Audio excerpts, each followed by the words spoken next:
네, 안녕하십니까. 좋은 시간인데, 좋은 계절인데, 또 토요일마다 여기 와서 이렇게 공부하시느라고, 고생이 많으십니다.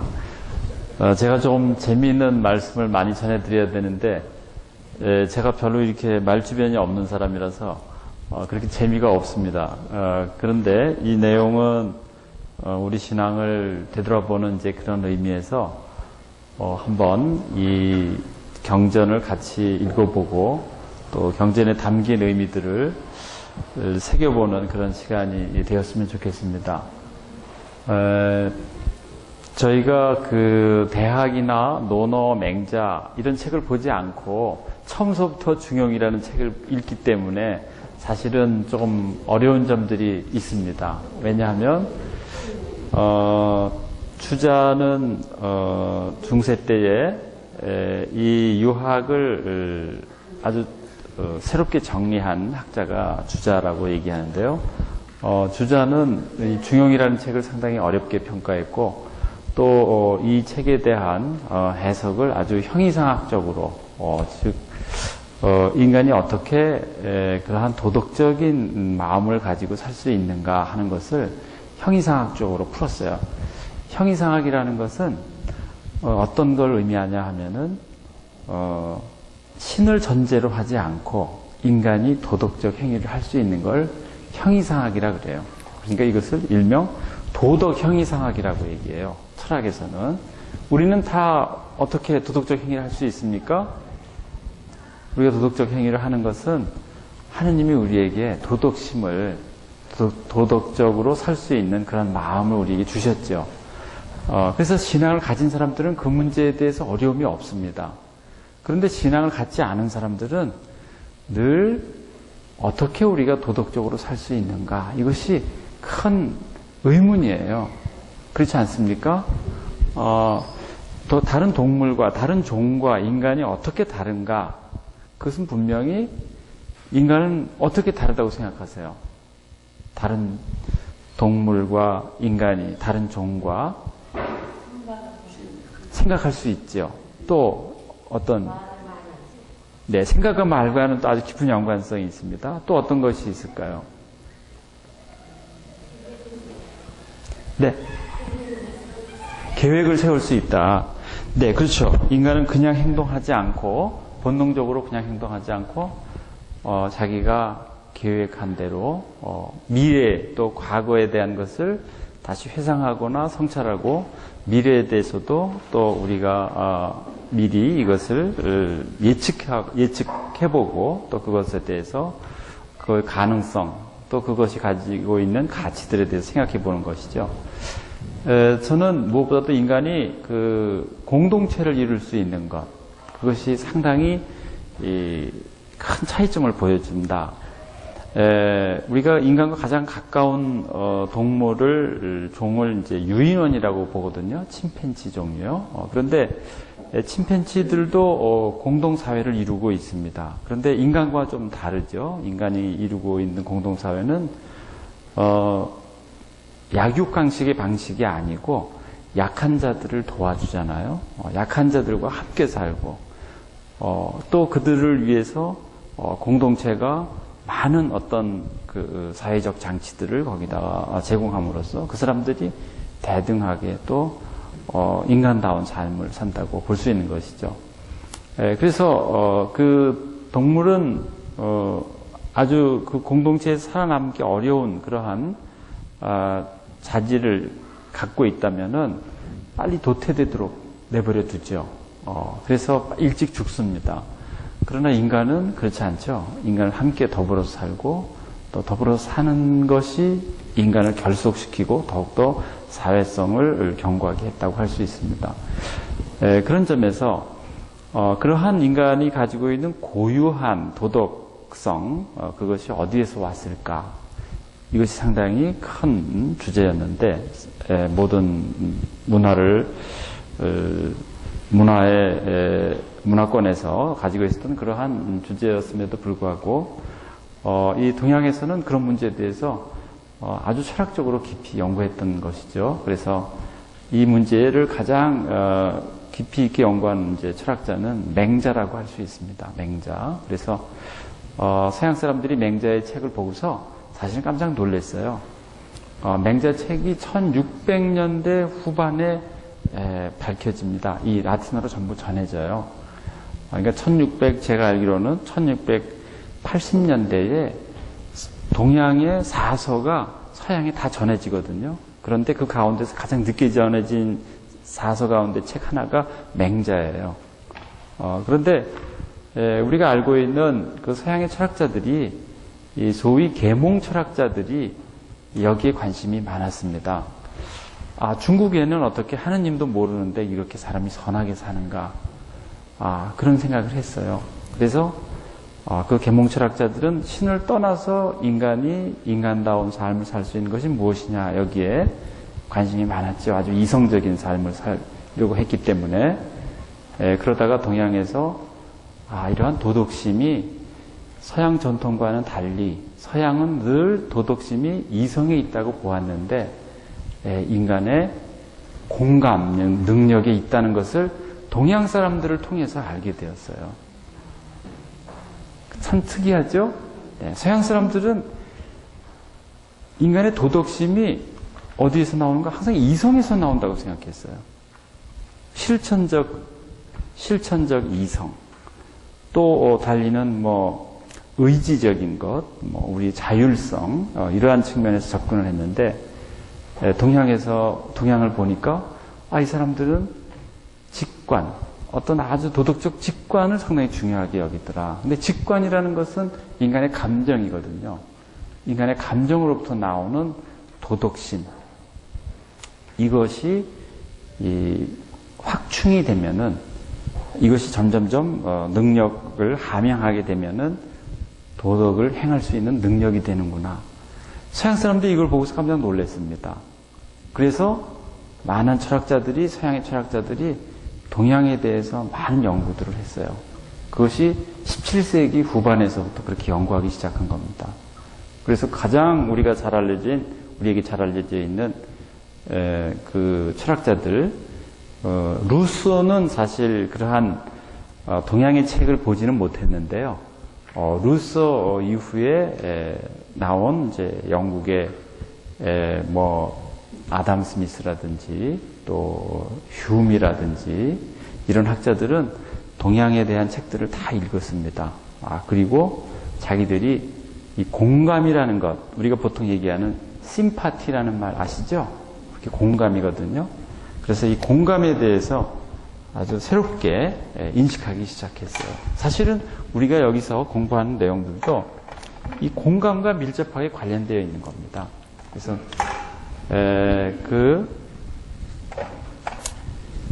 이 심파티라는 것은 실제로 영어에서는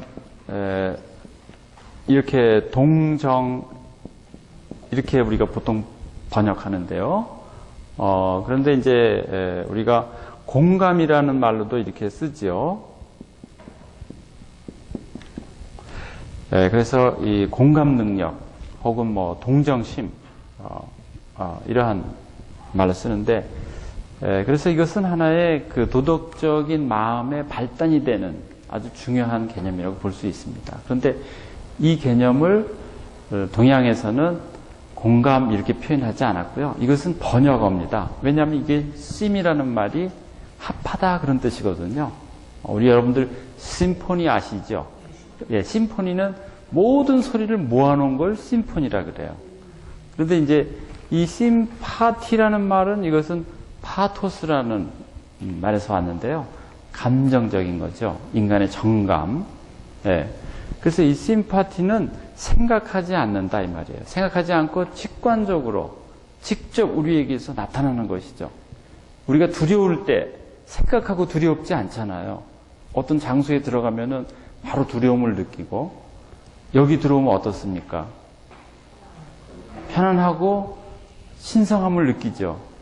우리가 이 거룩한 장소이기 때문에 그것이 바로 사실 이런 공감과 다 밀접하게 관련되어 있다는 것이죠. 이것은 우리가 생각하지 않고 바로 직관적으로 우리가 느끼는 그러한 인간의 특별한 능력이 있는 것이죠. 그래서 이 동정과 공감이 아주 중요한 그러한 인간의 도덕적 능력이라고 볼 수 있고요. 의식이라고 볼 수 있는 것이죠. 그래서 이러한 그 컴패션으로부터 사실은 심파티로부터 우리가 이러한 컴패션으로 컴패션은 우리가 보통 연민, 여기서도 마찬가지죠. 컴이라는 뜻도 사실 심이라는 뜻하고 거의 유사합니다. 이것은 함께죠. 이 컴패션도 이것도 함께라는 뜻입니다. 그러나 이제 패션이라는 말은 이제 고통, 열정 이런 말을 가지고 있는 것이죠. 그런데 이 파토스가 더욱더 좀 발전된 형태라고 볼 수 있어요. 그래서 우리가 자애 혹은 사랑, 열정 이러한 것들을 우리가 얘기할 때 자비심도 우리가 컴패션으로 번역하고 있죠. 이런 개념들인데요.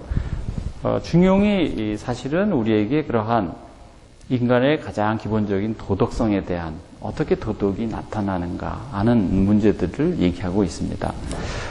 전통적으로 유학에서는 신을 전제로 하지 않고 인간 내면에는 그러한 아주 선천적으로 도덕심을 가지고 있다 하는 것이 유학의 가르침입니다.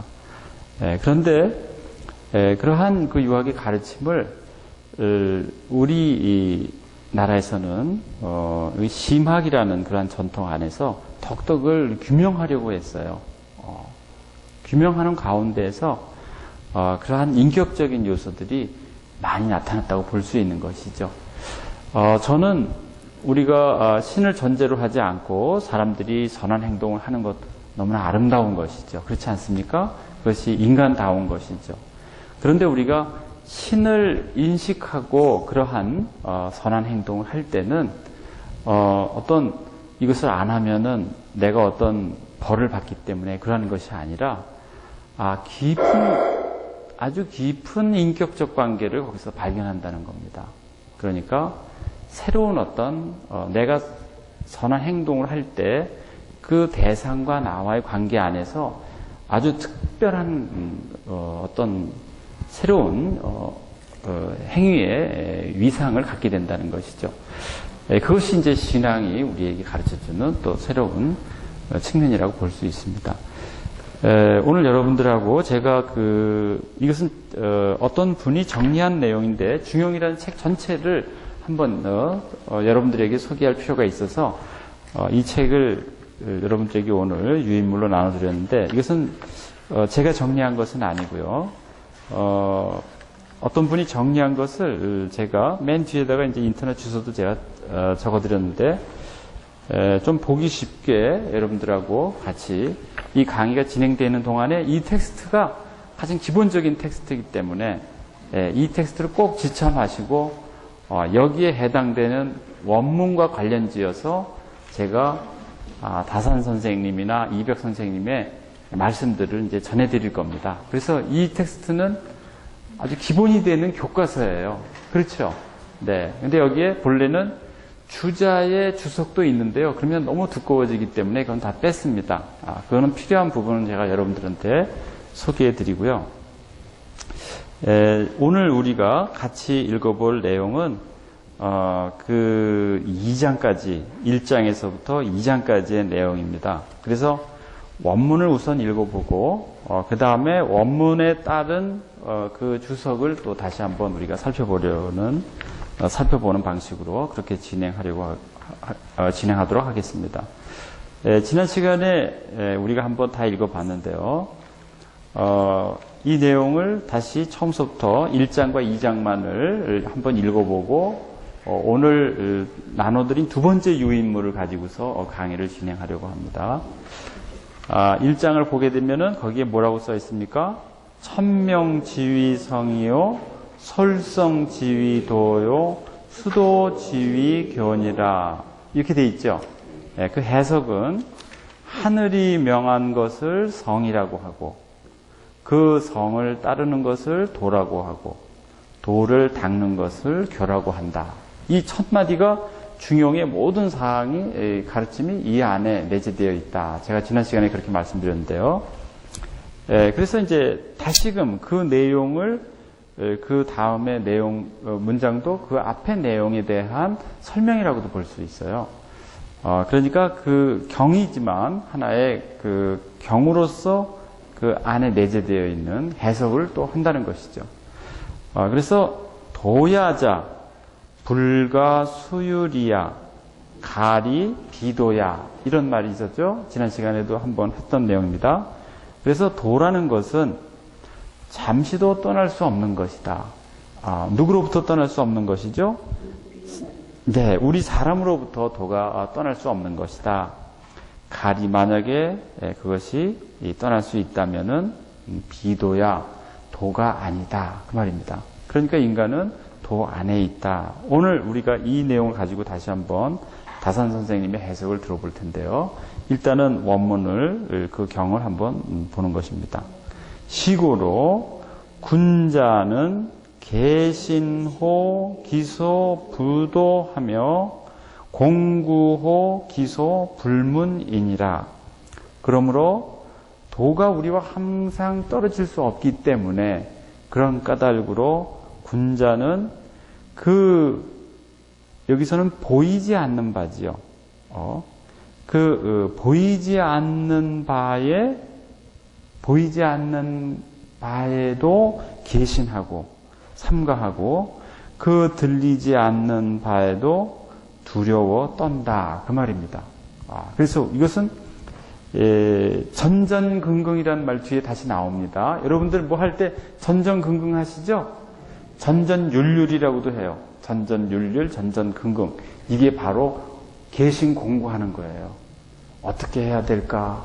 조심스러워 떠는 것이죠. 이것이 인간의 가장 종교심을 드러내는 가장 기본적인 자세입니다. 이것은 모든 종교에서 다 얘기하고 있는 것이죠.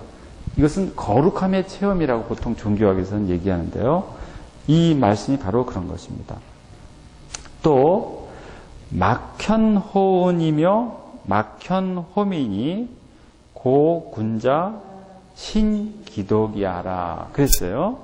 그래서 여기서는 막하고 호는 뭐뭐뭐보다 뭐한 것은 없다. 그런 이제 그 비교를 하는 문장입니다. 그러니까 은밀한 것보다 드러나는 것, 여기서는 드러나는 것, 밖으로 드러나는 것이죠. 또 아주 작은 것보다 또 뚜렷한 것, 나타나는 것은 없으므로 군자는 홀로 있음에 개신하는 것이다. 삼가하는 것이다. 그 말입니다. 그래서 앞에 문장이 나오면 항상 그 다음에 뭐가 나오죠? 그런 까닭으로 이런 말이 있어요. 시고로, 고로 이런 말이 있죠. 그런데 그것은 항상 수행을 이끌어온다 그랬어요. 그래서 이것을 저는 수행적 논증이라고 볼 수 있습니다. 이 동양의 글은 논리적인 데서 그치지 않고 항상 수행을 요구하는 거예요. 그래서 저는 퍼포머티브 어구멘테이션 제가 지칭하기를 그렇게 짓는데요. 우리에게 수행, 어떤 사실을 우리가 인지하는 데서 그치는 것이 아니고 그 사실이 내 안에서 내면화돼야 된다는 것이죠. 그래서 논리적인 어떤 논증을 하는 것이 아니고 이것은 우리에게 인식을 통해서 어떤 신념을 불러일으킨다. 가치를 불러일으킨다. 이렇게 볼 수 있습니다. 그 다음에는 인간의 마음에 대한 이야기를 가장 중요한 문장이라고 제가 지난 시간에 말씀드렸습니다. 희노애락지 미발을 위지 중이요 발이개 중절을 위지환이라 그랬습니다. 사실은 여기에 흐리게 쓴 말은 번역을 우리가 읽지 않아도 되는데요. 이건 옛날 분들은 그렇게 읽었습니다. 그래서 희노애락이 미발한 것, 희노애락지 미발한 것을 중이라고 하고 어디에서 미발한 거예요? 우리의 마음 안에서 미발한 거예요. 아직 밖으로 드러나지 않았다는 것이죠. 희노애락이 이것은 미발이라는 것은 밖으로 드러나지 않은 거예요. 그것을 우리가 중이라고 얘기하고, 발해서, 희노애락이 발해서 개중절 모두가 잘 들어맞을 때, 그때 우리는 이것을 화라고 한다. 그러니까 중화라는 말이 여기서 나온 것이죠. 그래서 중화, 제가 한번 말씀드렸는데 중화전이 어디 있다고요? 덕수궁에 있다고요. 네. 그 중화를 그만큼 중요하게 여긴 겁니다. 중이라는 것은 천하지 대본이고, 화야자 천하지 달도야 이랬습니다. 그래서 중이라는 것은 그 마음에 흔들림이 없는 그러한 미발지 가운데 있지만 그것이 잘 준비되어 있는 상태, 그것이 중요해요. 사실은 준비되어 있는 상태, 그것이 천하의 가장 근본이 되는 것이다. 그리고 화하여서, 그것이 밖으로 나아가서 어떻게 화한 것이죠? 그 어떤 정황과 잘 맞은 것이죠. 정황과 맞았을 때 우리가 이것을 화라 그래요. 적절한 것이죠. 발이계 중절, 이것을 천하의 달도, 천하의 도가 이루어진 것이다. 이렇게 볼 수 있습니다. 그러니까 천하의 도에 다다른 것이다. 그 말은 도와 일치하는 것이죠. 우리가 도 안에 살면서도 도와 일치하기가 상당히 힘듭니다. 그런데 달도라는 것은 도와 일치된 상태죠. 그래서 치중화, 천지, 위연, 만물, 유건 이렇게 얘기했습니다. 그래서 치중화, 우리가 늘 치중하라 그래요. 이 치자가 상당히 중요한데요. 치중화라고 얘기할 때 대학에도 경물치지라는 말이 나옵니다. 치지. 그래서 치지, 아주 궁구해서 완벽하게 그 까닭을 우리가 완전히 아는 것이죠.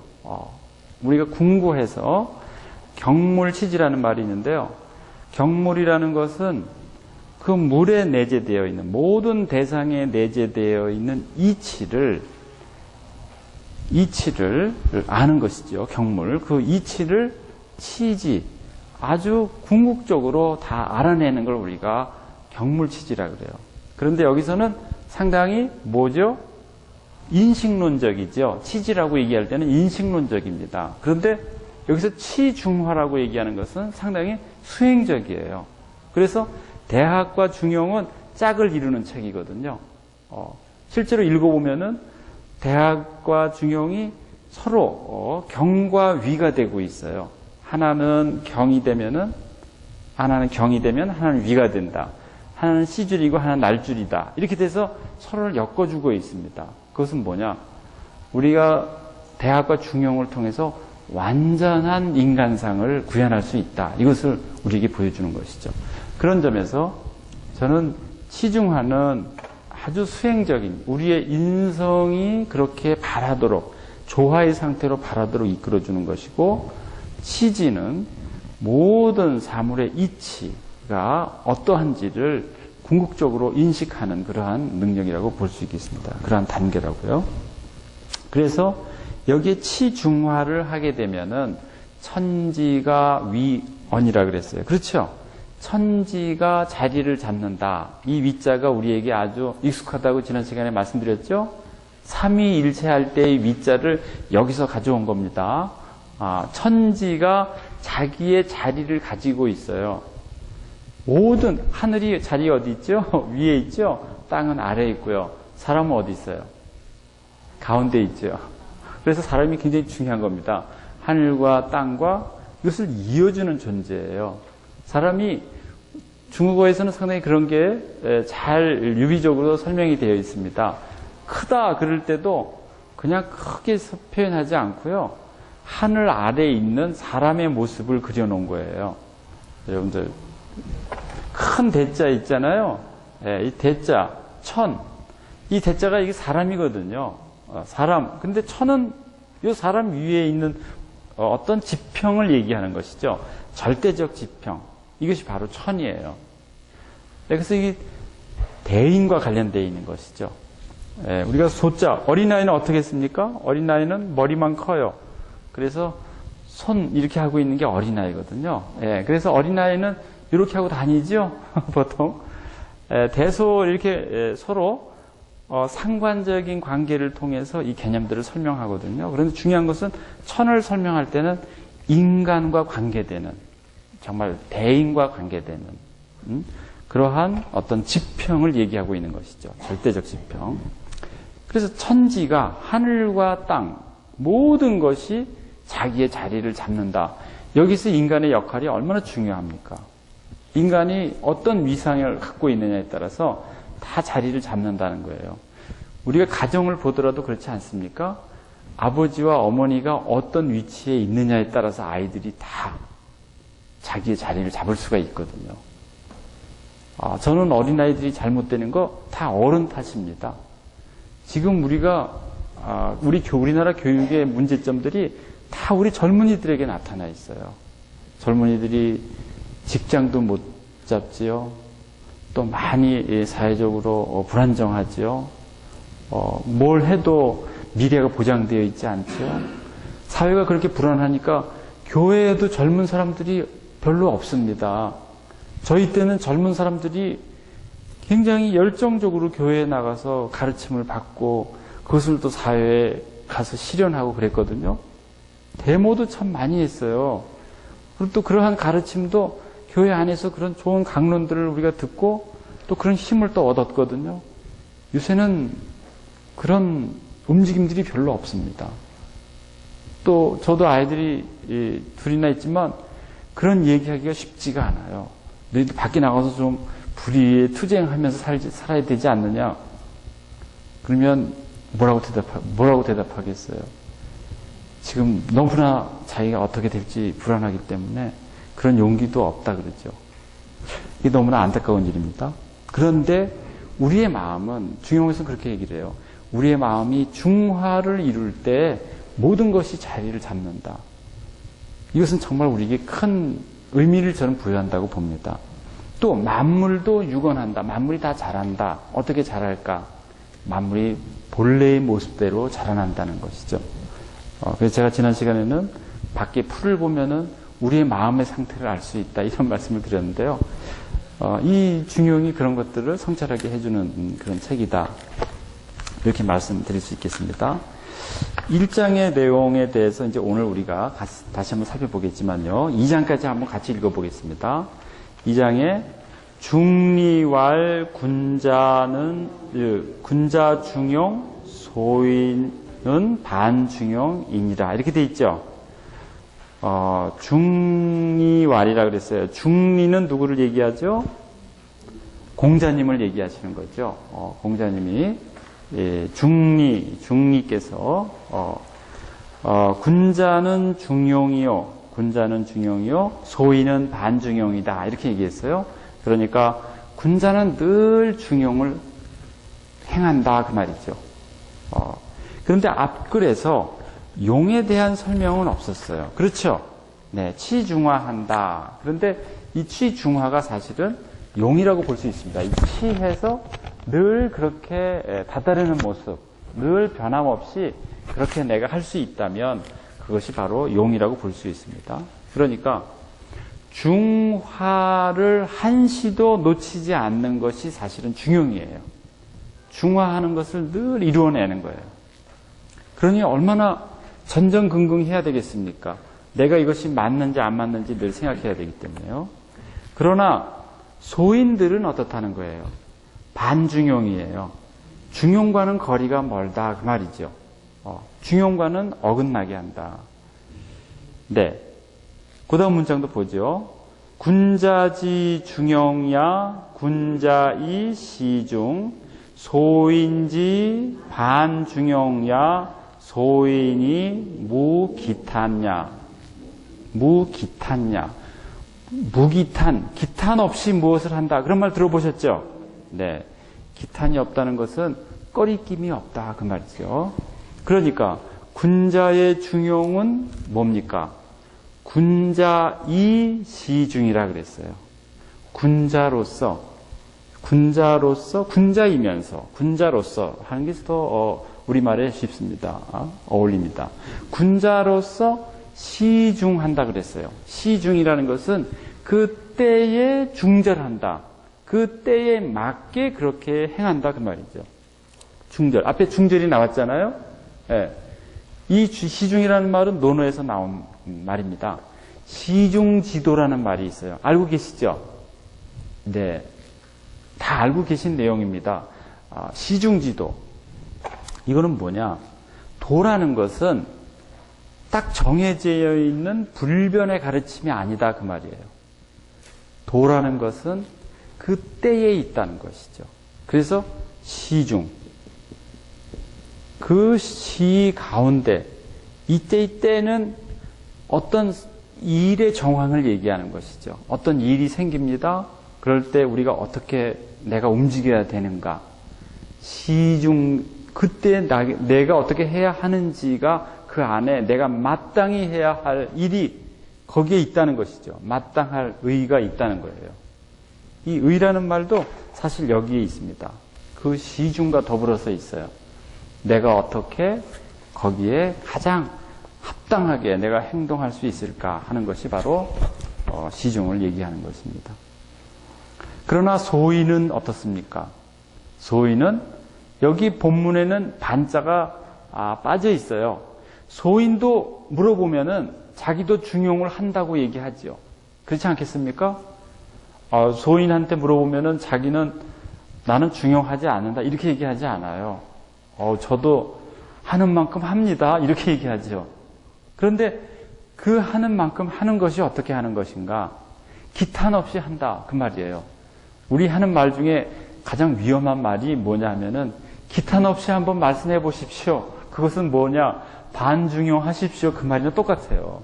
중용에서는 그렇게 하면 안 된다는 거죠. 우리가 지금 보면은 우리 정치를 보면은 기탄 없이 하는 게 많잖아요. 그렇지 않습니까? 네, 제가 볼 때는 그렇습니다. 우리나라 정치는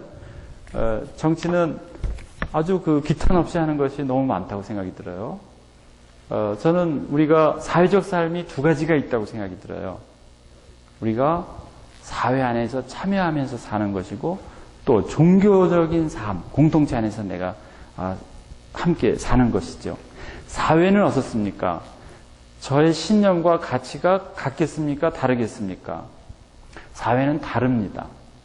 그 다른 속에서 우리가 어떻게 잘 조화를 이루어낼 것인가를 어디서 우리가 늘 수련합니까? 이 교회라는 공동체 안에서 수련합니다. 교회라는 공동체는 우리가 이 사회적 공동체인데 특별히 여기서는 가치, 신념이 우리가 같잖아요. 우리가 추구하고 있는 가치나 신념이 같습니다. 그렇기 때문에 우리가 함께 그리스도교 안에서는 형제라고 이렇게 부르는 것이죠. 그런데 그렇게 우리가 수련하고 준비되어서 밖에 나가서 그들과 또 조화를 이루어내는 그런 삶을 사는데요. 정말 어렵습니다. 그런 삶을 산다는 것이. 그래서 그 소인이 하는 그 기탄이 없음은 사실은 중용을 이루지 못하는 그러한 삶이라고 할 수 있습니다. 그래서 오늘 저희가 같이 볼 내용이 바로 여기 반중용에 대한 이야기까지인데요. 거기에 대해서 우리 다산 선생님이 조금 말씀하신 바가 있어요. 그래서 여러분들에게 나눠드린 그 자료가 바로 그 자료입니다. 그 자료를 다시 한번 작은 책 있죠? 네.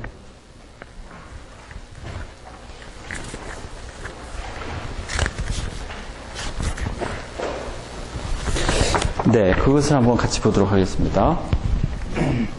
거기에 보면은 첫 번째 문장이 뭐죠? 도야자 불가 수율이야. 네. 옆에 원문이 있으니까 그냥 보시면 되죠? 가리 비도야 절이라 그랬어요. 그 절. 그러니까 이 장에서 이 절을 읽을 때에 나는 이러이러한 생각을 한다. 다산 선생님이 그렇게 붙이신 겁니다. 그래서 이 다산 선생님의 글을 우리가 조금 보면은 여기는 이제 중용 자잠이라는 책에서 제가 뽑은 건데요. 굉장히 내용이 많기 때문에 조금만 뽑았어요.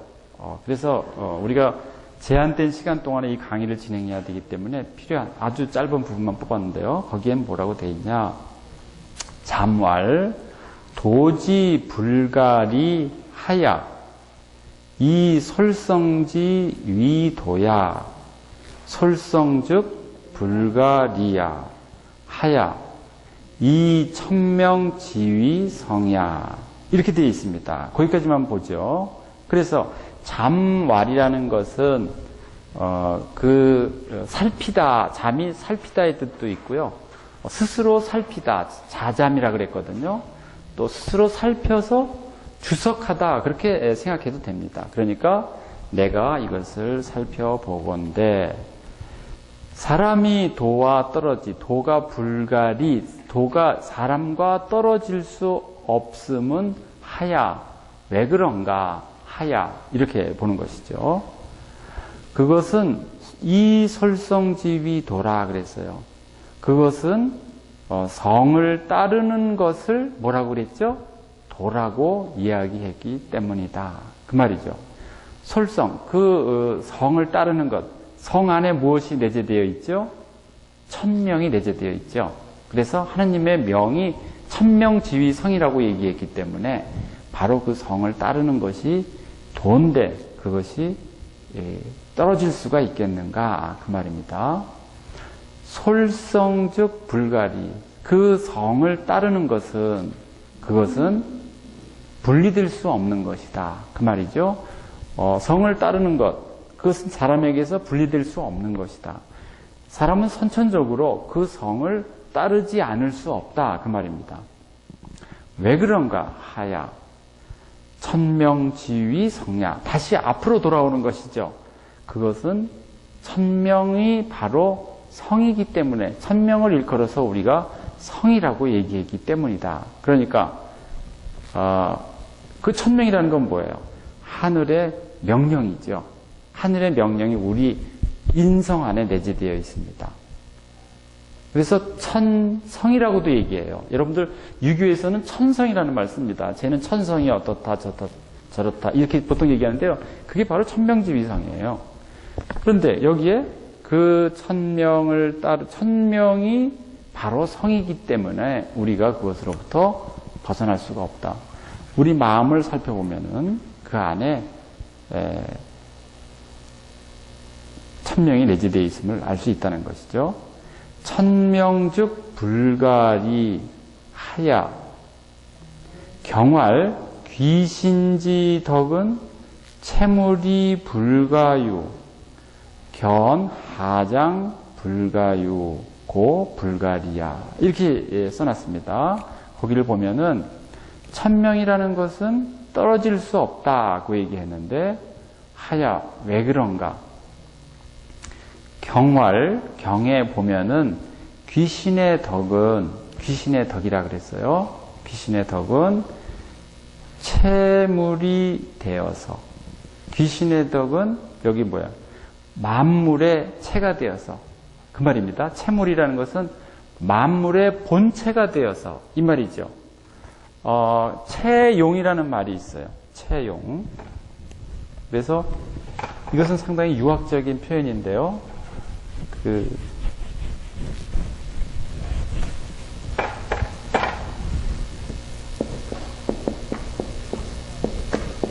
채용이라는 말인데요. 이건 본체가 되는 것이에요. 이것은 그것이 드러남입니다. 본체가 되는 것이 항상 우리에게 드러나 있다. 그런데 채용이 서양으로 얘기한다면 서양은 사실 이 채용 관계가 상당히 분리되어 있어요. 그런데 동양에서는 이 채용 관계가 아주 밀접한 관계를 가지고 있다. 이것이 하나의 차이입니다. 제가 이것을 말씀드릴 수 있는 대목이 이런 글자에서 나와요. 형이상학이라는 것이죠. 형이상자라는 말이 있습니다.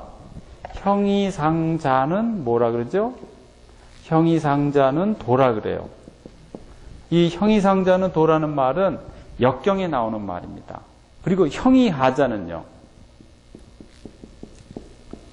형이하자는 기다, 그릇 기자를 쓰거든요. 기. 예. 그래서 뭐 그릇 기를 써도 되고요.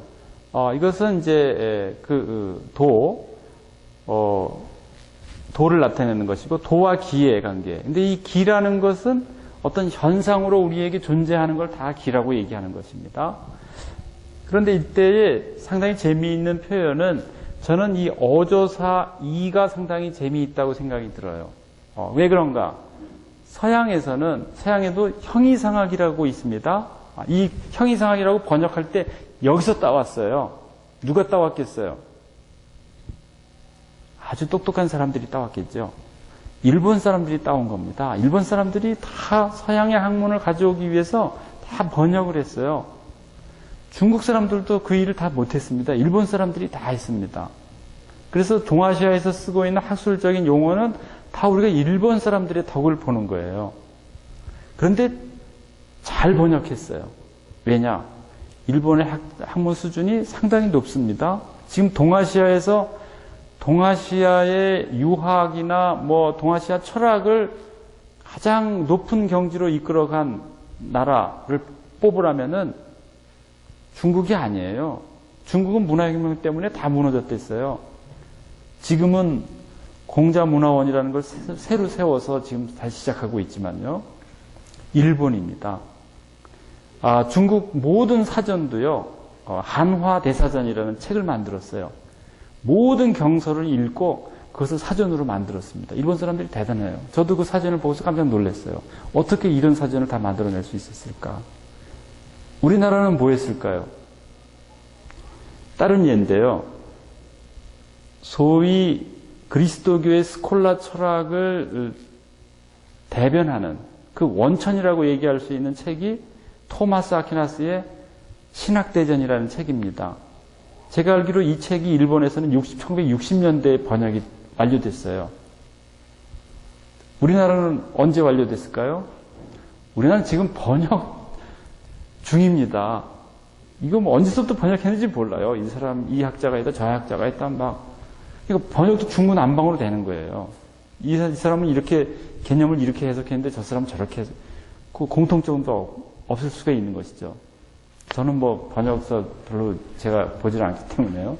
메타는 그 배후를 묻는 것은 상당히 이 피지스의 세계와는 약간 떨어져 있어요. 분리되어 있습니다. 그렇지 않습니까? 서양 사람들은 그렇게 생각해서 그래서 초월적이라는 말을 하는 것이죠. 트랜센덴탈이라는 말이 있습니다. 독일 말로 그렇게 얘기하는데요. 그 트랜센덴탈이라는 것은 벌써 분리되어 있어요. 그런데 동양에서는 이 자를 보면은 이 형과 분리되어 있지 않아요. 형과 관계되면서 형상을 어떤 만물을 이끄는 본체예요. 서양 사람들은 이 본체라는 것은 저 밑바닥에 있습니다. 그리고 불변의 것이에요. 움직이지 않고 가장 근원성으로 그 안에 그냥 내재되어 있는 것입니다. 그러나 동양에서의 이 형이상자라는 것은 도라는 것은 늘 이것과 함께 더불어서 변화를 이끌어내고 변화와 함께 가는 것이죠. 그래서 이 체라는 말이 분리되어 있지 않고 상당히 깊은 연관성을 가지고 있어요. 우리가 이거 본질이라고 얘기한다면 이것은 하나의 현상이거든요. 그러니까 동양에서는 어떤 본체와 현상이 분리되어 있지 않다 그 말이죠. 서양은 어떻습니까? 이것은 대표적으로 플라톤에게서 나타나는데 이데아가 본래 본체예요. 그래서 현상은 이데아를 본땄을 뿐이지 이데아와 사이에 큰 정말 강이 있습니다. 그래서 이게 넘어가기가 힘든 거예요. 늘 어떤 이상으로만 있는 것이죠. 동양 사람들은 그런 생각을 하지 못했다는 거예요. 그런 생각이 어떻게 보면 너무나 불합리하다고 생각했던 것이죠. 늘 우리와 함께하고 있다. 도가 함께하고 있다. 그래서 이 내재적이라는 말은 서양과 비교해서 자꾸 설명하다가 나온 하나의 개념이에요. 내재적인 어떤 초월성이다. 사실은 초월이라는 말이 어울리지 않죠. 내재적 초월성이라는 말을 학자들이 많이 쓰거든요. 저도 쓴 적이 있습니다. 논문에서. 근데 왜냐? 초월적인 것을 설명하다 보니까 그렇게 된 거예요. 이 사람들은 초월이라는 말을 본래 갖지 않았는데 그러한 초월적 의미를 어떻게 전할 것인가 하는 것이죠. 그래서 천명이 어떻게 우리하고 내재되어 있으며 체의 물이 그 물의 체가 되어서 불가유 그것이 떨어질 수 없는 것이다. 그래서 하장의 그 불가유를 살펴봐라. 그런 말입니다. 그것은 이제 가로쳐야 되는데요. 그런 까닭으로 이 떨어질 수 없는 것이다. 그렇게 얘기했습니다.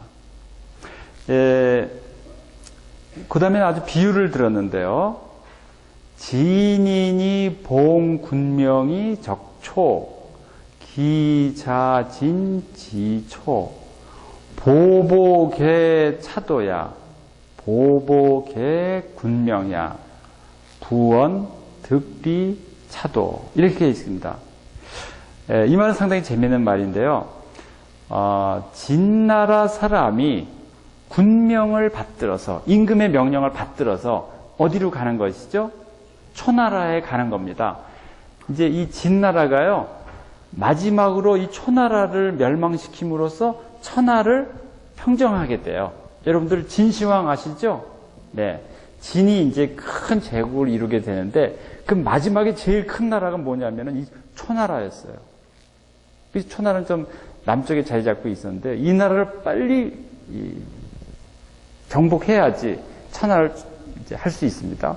그래서 그 진나라 사람들이 수십만이 여기에 갑니다. 뭐 기록에 의하면은 60만의 군대가 초나라를 정복하러 갔다 이제 이런 얘기가 있어요. 그런데 그때에 군명을 받들고 가는데 어디서부터 어디로 가는 거죠? 진나라에서부터 초나라로 가는 것입니다. 그래서 진나라에서부터 초나라에 가는 데에 그 발걸음 모두가 이 도야라 그랬습니다. 그 발걸음 하나하나가 그 도에 따라서 그 명령에 따라서 가는 것이다. 그 말이죠.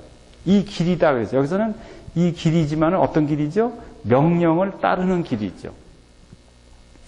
보보개 군명이야. 이 걸음걸음이 다 하나의 명령이라는 거예요. 예. 그래서 그것이 어찌 그 도와 떨어질 수 있겠는가 그 말이죠. 그러니까 여기서의 도라는 것은 그 명령에 따르는 그 도를 벗어날 수가 있겠는가 그 말이에요. 그 길을 우리가 벗어날 수가 없다 하는 것입니다. 부언득 위차명호 어찌 그 명을 위반할 수 있겠는가? 그것을 거스를 수가 있겠는가? 그 말이죠. 채물이라는 것은 물지충이다. 그렇게 얘기했습니다. 물에 가득합니다. 채물이 물의 본체가 되었다 그랬어요. 아까 제가 말씀드린 이 채입니다. 물의 본체가 되었다 그랬죠? 물의 본체가 된다는 것은 서양 사람들이 얘기하는 것처럼 저 근저에서 머무는 게 아니고요. 바로 뭐라고 얘기했어요? 여기 다산 선생님이 여어제 수중이라 그랬어요. 물속에 있는 고기와 같다 그 말이에요. 물속에 있는 고기예요. 물속에 있는 고기는 바로 우리가 고기라고 생각한다. 물고기라고 생각한다면 우리가 물을 떠나서 살 수가 없잖아요. 바로 그 말입니다. 호흡 불능 리수야. 물을 떠나서 호흡할 수가 없는 것이죠. 부언득 자행이 자지호야 그랬습니다. 어찌 여기서는 무릇 이 글자는 해석하지 않아도 됩니다. 어떻게 스스로 갈 수 있고 스스로 멈출 수 있겠는가? 물속에서 제가 호흡할 때 내가 스스로 나 이제 호흡해야지 그리고 호흡하고 이제 호흡 그만해야지 그러면 어떻게 되는 거예요? 그러면은 그만 사는 거죠? 네, 이것은 내가 임의대로 선택할 수 있는 것이 아니다. 그렇기 때문에 불가수율이야. 불가수율이라는 말은 도 안에 우리가 머무는 것이 물고기가 물속에 머무는 것과 같은 것이다. 그것이 바로 이 채를 얘기하는 거예요. 그러니까 채의 의미가 완전히 우리의 삶과 밀접하게 관련되어 있다, 관계하고 있다는 것을 말해주는 것이죠. 이해가 되십니까? 되신다고 그러세요? 네. 그 다음에 이제 그 솔성에서의 솔이라는 것, 솔이라는 게 뭔가? 그것은 소랴, 수냐다 그랬습니다. 자, 진지초자, 보보순 차명, 자연보보순 차도, 고왈 도야자라 그랬습니다. 불가수유리야,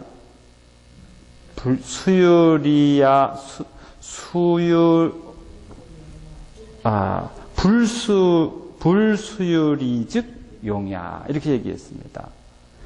그러니까 불가수유리 앞에 보면은 소리라는 것은 좇는 것이다, 순종하는 것이죠. 그것을 따르는 것입니다.